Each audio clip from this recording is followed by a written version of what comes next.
Hello guys! Hello! This is for Scorpio. Scorpio, welcome dito sa aking channel. Kapalaran 888, welcome. Alamin natin kung anong messages, vibration, gabay, energy para sa lahat ng Scorpio. This is general reading, so please connect your intuition sa lahat ng baraha. Okay, so bountiful harvest, Scorpio in 2810. 31, be spontaneous. Wow! So, sinasabi ng baraha sa'yo, Scorpio, na ngayong linggong ito ay sobra-sobra yung biyaya, pagpapala na posibleng darating sa'yo. There's an achievements, completion, satisfaction ka na mararanasan, especially in terms of money and career. Sinasabi ng baraha sa'yo, in order for you to have a stable, secured na buhay, kailangan nating maging spontaneous diba? Huwag tayong, like, minsan, diba, may mga tao kasi na, pag may trabaho sila, marami yung pera nila, tatambay sila ng ilang taon, parang ganun, kasi may savings sila. Sa iyo, sinasabi ng baraha sa'yo na, kung ano man to na bountiful, huge, enormous blessings, harvest season na posibleng darating sa'yo, wag mong i-take for granted siya. Parang, anong tawag dito, samantalahin mo siya.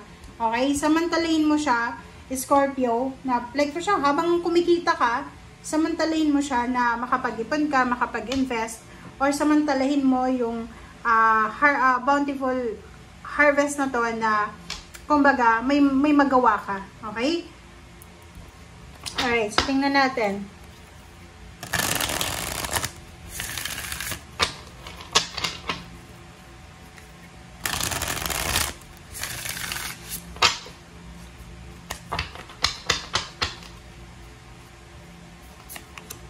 Okay, Ace of Earth. This is Ace of Pentacles. Oh, diba?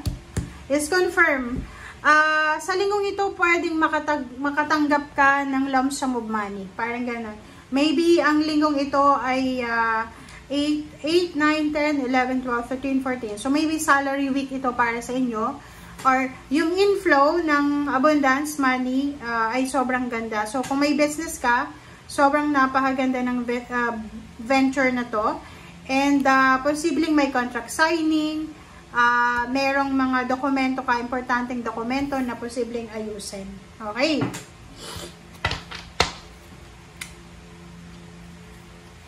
Okay, thank you.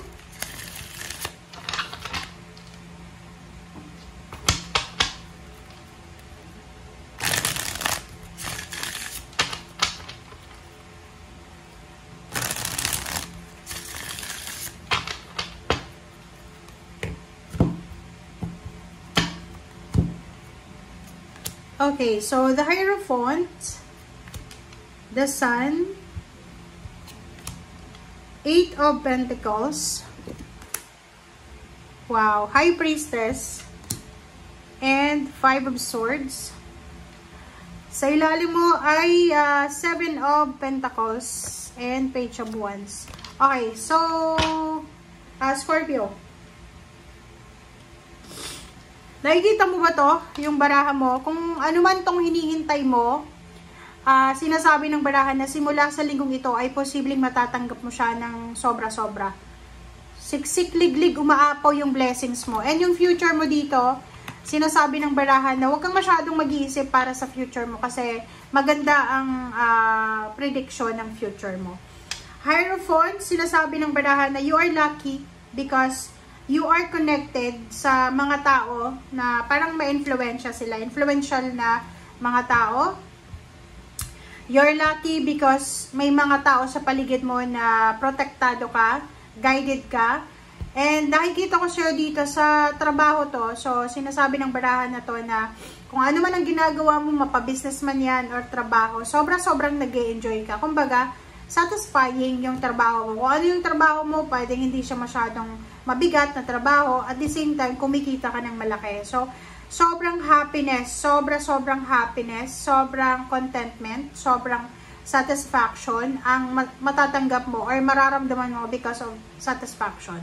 So, etong 5 of Swords and High Priestess, huwag kang masyadong mag-iisip about sa future. Yun nga, sabi sa'yo, prioritize natin yung ngayon. Okay? Huwag tayong masyadong naka-focus sa future.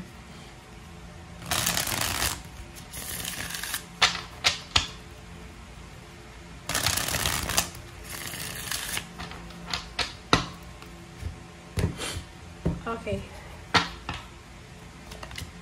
Ace of Cups. Page of Swords. Wow. So, isang balita from air signs, Gemini, Libra, and Aquarius, ang posibleng darating sa'yo. Ang balitang ito ay posibleng, or maybe ikaw yung magbabalita. So, pwedeng ikaw yung magbabalita sa isang air signs, Gemini, Libra, and Aquarius, about sa money, about sa incoming bountiful harvest, or ikaw yung babalitaan na pwedeng magdadala sa'yo and the rest ng family mo ng sobra-sobrang kaligayahan. Okay? Victory, success. Okay?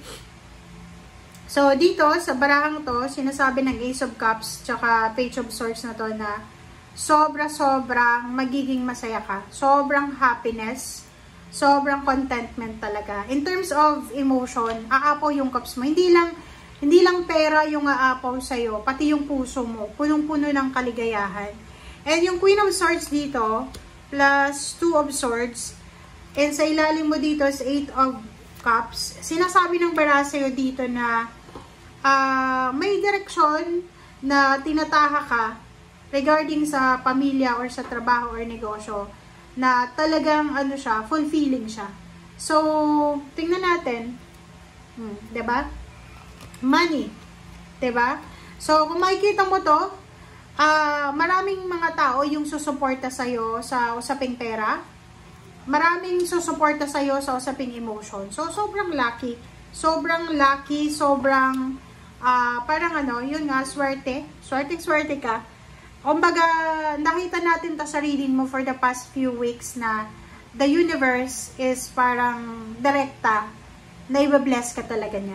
Okay? Wala naman kasing problema sa'yo eh. Napakasipag mo, magaling kang dumiskarte, magaling kang makisama. So, deserve mo yung blessings na to na darating sa'yo. There's happiness eh. Full of happiness, full of enjoyment. Okay? And yung mga negativity na yan sa paligid mo, kung ano man na nararamdaman mo, kalungkutan, hinanakit, galit, regrets, huwag ka nang mag-isip ng mga ganyan kasi yung ganyang mga negative emotion na yan, negative mindset, yan yung parang nakakasira sa diskarte na nagiging rason para maantala, mahang, matigil yung grasya. So, padaluyan mo, simula ngayong linggo, yung grasya na tuloy-tuloy. Okay? Kasi maraming blessings eh. Maraming blessings, maraming suporta, and congratulations sa inyo. Thank you guys. Bye!